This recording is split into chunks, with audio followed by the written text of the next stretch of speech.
Hello students, welcome to the lecture of the electrical circuit network। Basically electrical circuit network को बहुत सारे जगह जो हम लोग बोलते हैं वो सर्किट थ्योरी भी बोलते हैं और नेटवर्क थ्योरी भी बोलते हैं। नेटवर्क थ्योरी और सर्किट थ्योरी जो है दोनों एक ही कॉन्सेप्ट होता है। दूसरा जो सबसे इम्पॉर्टेंट है वो फील्ड थ्योरी होता है। यहाँ पे फील्ड थ्योरी जो है डिफरेंट है सर्किट थ्योरी से। फील्ड थ्योरी में क्या होता है कि हमारा रिजल्ट तो एक्यूरेट आता है बट प्रॉब्लम फॉर्मुलेशन कॉम्प्लेक्स हो जाता है, जबकि हमारा सर्किट थ्योरी में रिजल्ट एक्यूरेट ना होकर के अप्रॉक्सीमेट होता है और हमारा प्रॉब्लम फॉर्मुलेशन जो होता है वो सिंपल होता है। तो मैं यहाँ पे दो बातें कर रहा हूँ। एक तो सबसे पहले आपका निकल के आता है फील्ड थ्योरी। सबसे पहले आता है फील्ड थ्योरी। फील्ड थ्योरी में क्या होता है, प्रॉब्लम कॉम्प्लेक्स हो जाते हैं, ठीक है। प्रॉब्लम फॉर्मुलेशन जो होता है वो हमारा कॉम्प्लेक्स हो जाता है, प्रॉब्लम फॉर्मुलेशन कॉम्प्लेक्स होगा। दूसरा आपका क्या होता है, रिजल्ट जो होता है वो एक्यूरेट होता है, रिजल्ट हमारा एक्यूरेट निकल के आता है। दूसरा जो है हम लोग देख रहे हैं सर्किट थ्योरी जो हमें पढ़ना है। सर्किट थ्योरी, सर्किट थ्योरी में क्या होता है, प्रॉब्लम कॉम्प्लेक्स ना होकर के ये सिंपल होता है, ठीक है, सिंपल होता है, ठीक है। इसके बाद जो रिजल्ट होता है वो अप्रॉक्सीमेट होता है, अप्रॉक्सीमेट हो जाता है आपका रिजल्ट, है ना, अप्रॉक्सीमेट। तो सबसे मेन डिफरेंस है फील्ड थ्योरी का और ये सर्किट थ्योरी का। ओके, नाउ अगर हम लोग बात करते हैं कि जो हमारा सर्किट थ्योरी है उसका बेसिक जो एलिमेंट्स है वो क्या है। बेसिक एलिमेंट जो है हमारा वो इलेक्ट्रॉन्स है। बिकॉज अगर इलेक्ट्रॉन फ्लो करता है तो हमारा क्या करेगा, चार्ज फ्लो करेगा, करंट फ्लो करेगा। विदाउट इलेक्ट्रॉन मूवमेंट का कोई करंट फ्लो नहीं करेगा। क्योंकि हम लोग बेसिक जानते हैं कि सपोज दैट अगर हमारा करंट है तो ये क्या होता है, dq अपॉन dt होता है। यानी कि जब कभी भी करंट आएगा इसका मतलब है कि इलेक्ट्रॉन का फ्लो है। और इलेक्ट्रॉनिक चार्ज जो होता है दैट इज ई से हम लोग डिनोट करते हैं और उसका जो वैल्यू होता है वो 1.6 इंटू 10⁻⁻19 कूलम होता है, एक इलेक्ट्रॉन चार्ज होता है। तो हम लोग कह सकते हैं कि जो नेटवर्क थ्योरी है या सर्किट थ्योरी है उसका जो बेसिक जो एलिमेंट्स है वो इलेक्ट्रॉन्स है और इलेक्ट्रॉन के फ्लो होने के कारण ही करंट जो है प्रोड्यूस होता है, ठीक है।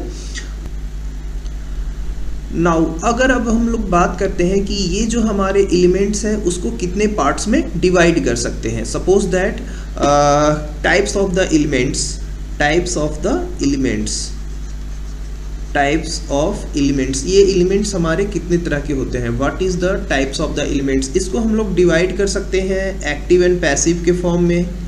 Active and passive elements, active and passive सबसे पहला।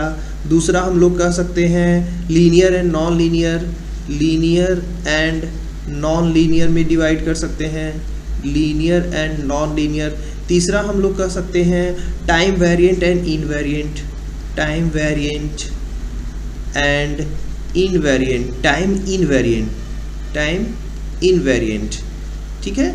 टाइम वेरिएंट और इनवेरिएंट के फॉर्म में भी डिवाइड कर सकते हैं। फिर हम लोग कह सकते हैं unidirectional, bidirectional, unidirectional and bidirectional, इस पे हम लोग डिवाइड कर सकते हैं, ठीक है।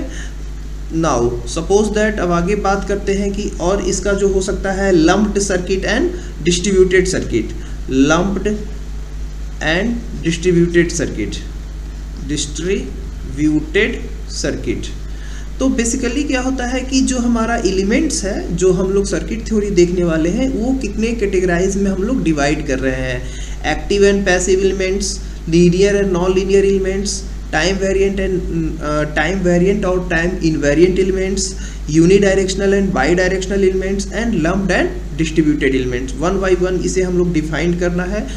सपोज दैट अगर हम लोग क्लासिफिकेशंस करते हैं कि एलिमेंट्स का क्लासिफिकेशंस क्या है। सपोज दैट अगर मैं डिवाइड करता हूँ, एक चार्ट बनाता हूँ यहाँ पे एलिमेंट्स,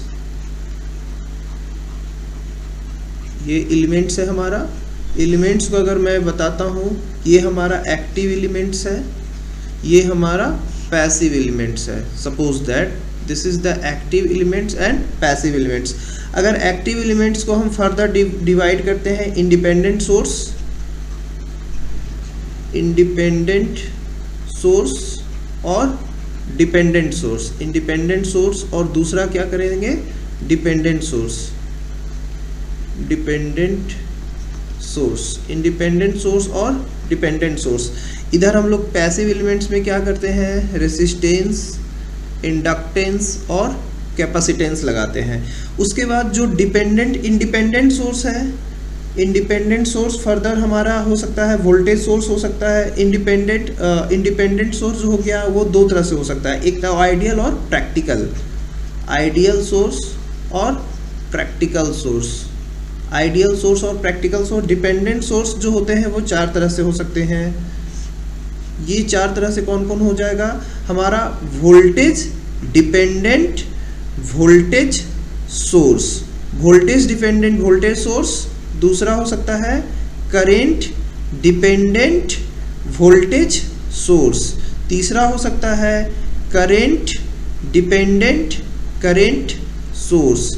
उसके बाद हो सकता है वोल्टेज डिपेंडेंट करेंट सोर्स। ये हमारा हो गया डिपेंडेंट सोर्स चार तरह से, voltage dependent voltage source, current dependent voltage source, current dependent current source, voltage dependent current source.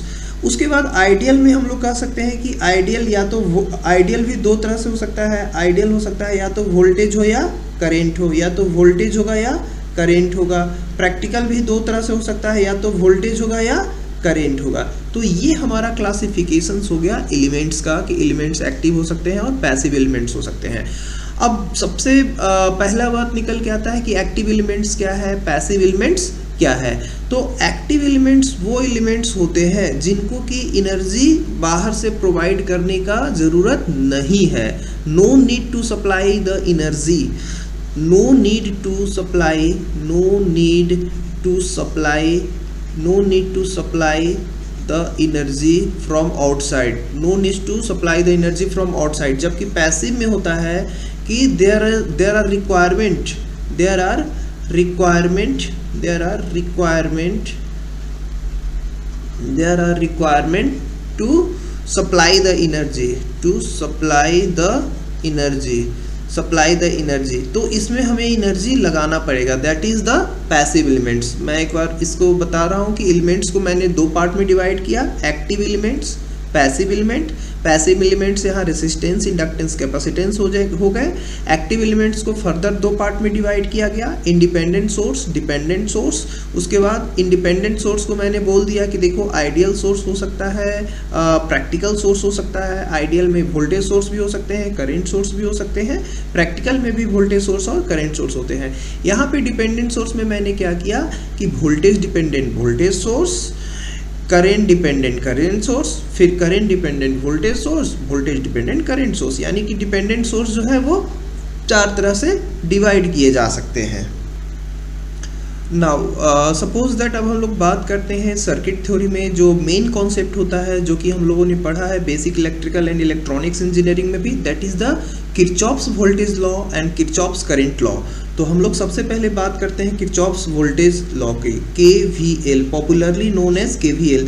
तो KVL works on the, it works on the principle of, it works on the principle of conservation of energy, conservation of energy। ये conservation of energy पे क्या करता है, works करता है। उसके बाद इसको हम लोग समझ सकते हैं कि सपोज दैट एक रेसिस्टेंस है, दूसरा रेसिस्टेंस है, फिर इसके बाद तीसरा रेसिस्टेंस है। ये कनेक्टेड है एक वोल्टेज सोर्स के साथ, ठीक है, एक वोल्टेज सोर्स से कनेक्टेड है।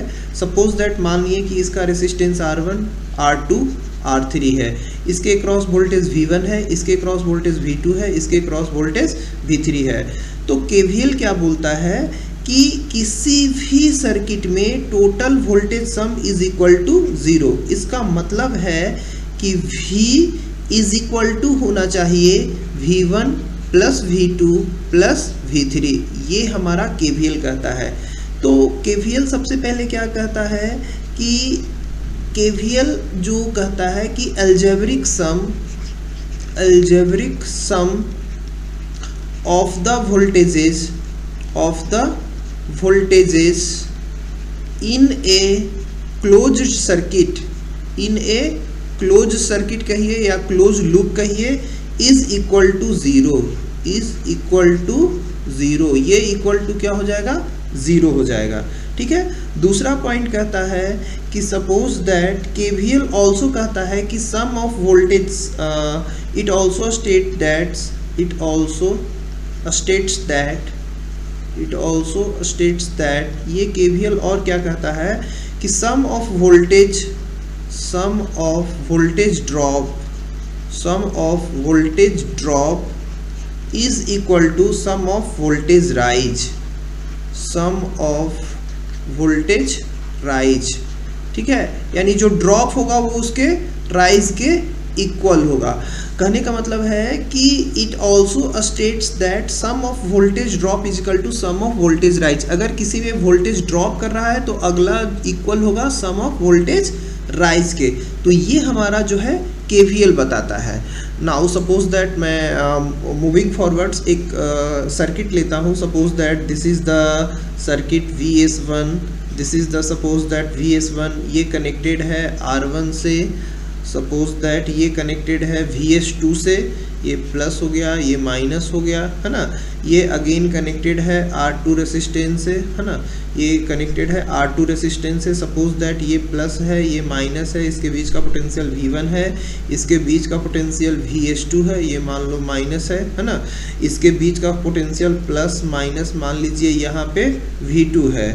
तो सपोज दैट इसमें केवीएल इक्वेशन मुझे प्रूफ करना है, मुझे अप्लाई करना है। सपोज दैट एक एग्जांपल है, तो सबसे पहले मैं क्या करूँगा, यहाँ से चलना स्टार्ट किया, यहाँ से चलना स्टार्ट किया तो मुझे क्या दिखा, VS1। उसके बाद मैं फिर यहाँ पे आया तो मुझे क्या दिखा, minus V1।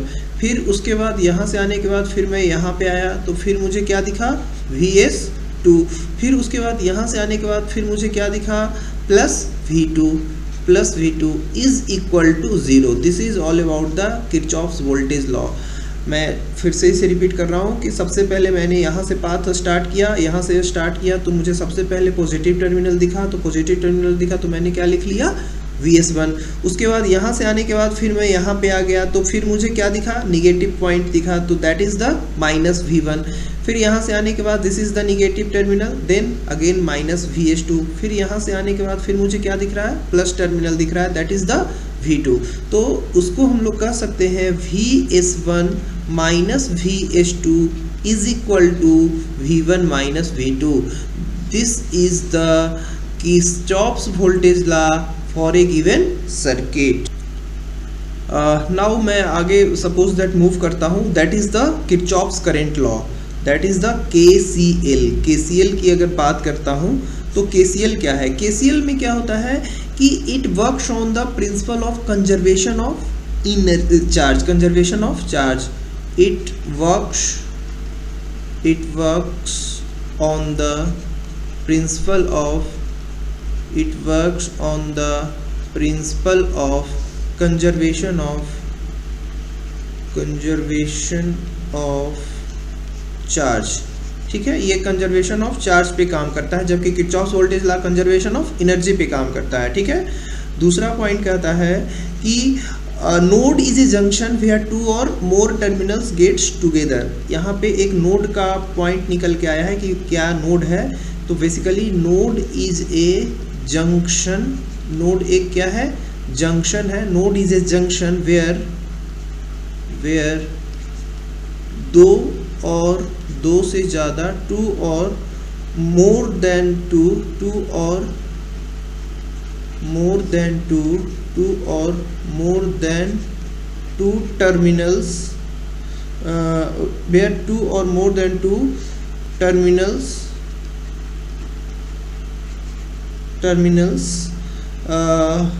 two or more terminals connected together,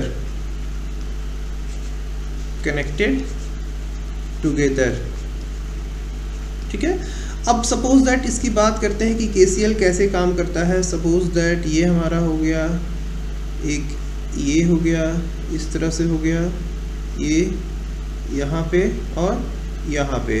suppose that this is the I1, this is what I1, ये हमारा मान लीजिए I6 है ना, ये हमारा मान लो I5 है ना, ये हमारा मान लीजिए I4 है ना, ये हमारा मान लो I3 है, ठीक है, ये हमारा मान लो I2 है। तो इसके लिए इक्वेशन लिखना होगा, तो कैसे लिखेंगे? इनकमिंग करंट को प्लस मान लो, तो इनकमिंग करंट यहाँ पे कौन कौन सा है? I1 है, I2 है और क्या है? I6 है। I1, I2, I6 incoming current है, तो इसको हम लोग कह सकते हैं I1 plus I2 plus I6 total incoming current is equal to outgoing current, यानी आउटगोइंग करंट कौन कौन सा है? I3, I4, I5। तो यही किरचॉफ्स करंट लॉ बताता है कि अगर टोटल इनकमिंग करंट होगा इक्वल टू आउटगोइंग करंट के, या फिर दूसरा ये कह सकते हैं कि किसी भी पॉइंट पे टोटल करंट जो होगा वो इक्वल टू 0 होगा, और वो टोटल करंट इनकमिंग और आउटगोइंग मिल के होगा।